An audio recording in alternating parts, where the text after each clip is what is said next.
Hello, welcome to European Democracy Corner. It's a Please pleasure. introduce Yes, yourself for our viewers. My name is Emmanuel Dupuy. I'm a French think tanker. I run a think tank in Paris called Institute for Prospective, Foresight and Security Studies in Europe. And as well, I am a professor of geopolitics in a certain number of universities in France and abroad. Welcome to Chisinau. With what thoughts have you arrived in Chisinau today? With a great sense of awareness of what has been achieved in Moldova since the October 20 democratic momentum after the constitutional referendum and the presidential election. You have managed, as we are speaking about the need to enhance the European democratic shield, you have been the first to experience it and first to assess it as a need for Europe to understand what is at stake on its eastern flank, on its eastern pillar, as in the proximity of the war at your border and the tension with a neighbor, a hostile neighbor, who practices a lot what we call FIME, foreign intervention, manipulation, warfare. And of course, this is important to take in consideration coming from a country like France, who has signed a strategic agreement with Moldova in 2024, amongst which there is the capacity to have a societal whole vision of, let's say, societal democratic resilience. So what's happening in Moldova is that you are aware of the danger, you are preparing yourself, you have prepared yourself during the last elections, and you have a model, an example of what should be done to have, let's say, a more democratic, a more institutional, policy-making, media, social civility awareness of the interaction amongst the actors to defeat or to bring out or to ramp up this democratic shield. So I come here with great pleasure. I come here, of course, with all of us, with the pleasure to think tank. It's important to think and, of course, to do, not only to think about, let's say, think and assess the practical reasons to be conscious that is at play here, something which has been already experienced in Romania a year ago, in Hungary in April, in Armenia a few weeks ago, and which may appear or may be also relevant in Estonia in September for the presidential election. So there's a sort of modelization of what needs to be done to prevent hostile, very subtle, and very robust foreign intervention. France, as a country, has invested interest here in the Republic of Moldova.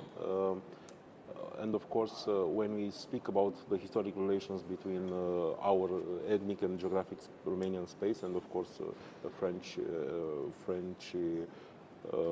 dimension of Europe, there are a lot of things to say. We are trying to understand what is the image of Moldova in France and what's the image of Moldova in Europe as a whole. Well, I think this is something we have to maybe ameliorate, the image of Moldova.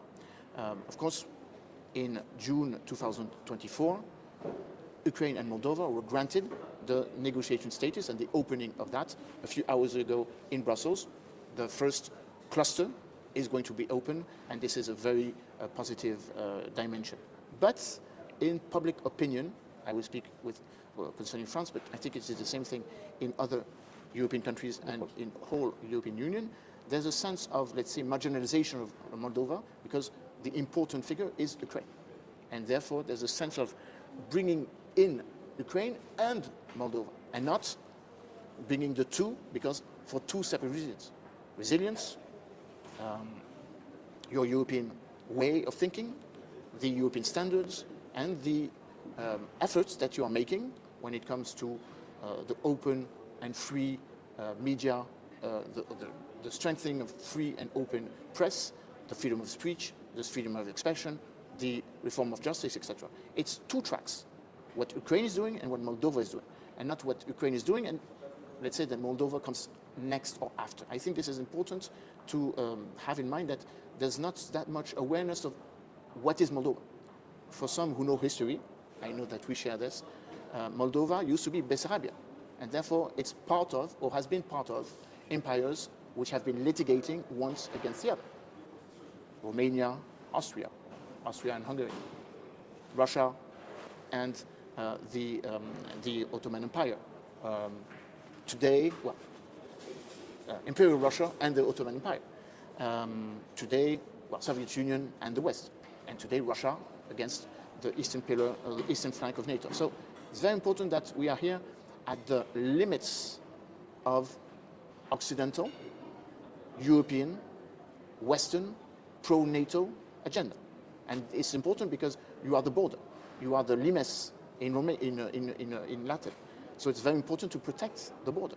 And we must give everything possible, we should make everything possible for you to robust and ramp up your capacity. And this is why it's very important to maybe work together on the evolution of the tools that you have. The Democratic European Shield offers a toolbox, a certain number of capacity. I will take some because there's so much. For example, there is a normative response. The Digital Service Act is a normative response. You have very concrete action, an observatory for free media, the capacity to bring out a sort of freedom of speech and freedom, or let me put it another way, a social, economical resilience in order for media to be free, fair, and not be linked to families, companies, states, or mindsets. So it's very important to take in consideration that in Moldova we have to, well, you as Moldovan have to evolve on a certain number of your pillars.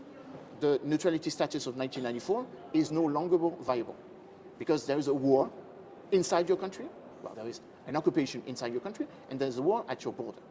It is no longer possible because all of the NATO forces are concentrated in the other part of your neighborhood, which is in Romania. So it's very important to take in consideration that Moldova is part not only of the democratic shield, but about the anti-drone wall that Europe needs to build, or the sky shield that Europe needs to bring and needs to defend, not putting you aside, but integrating you, and of course integrating Ukraine. Moreover, if we are working all together for security guarantees for Ukraine and thus also for Moldova. So this is, I think, what is important for us to understand coming here, and us and you, we as French experts, academicians and Moldovans to work together. What are the advantages of Moldova's integration in Europe for European Union? What kind of benefits would the European Union have when Moldova will become fully integrated in the European Union, but of course until then during our integration talks?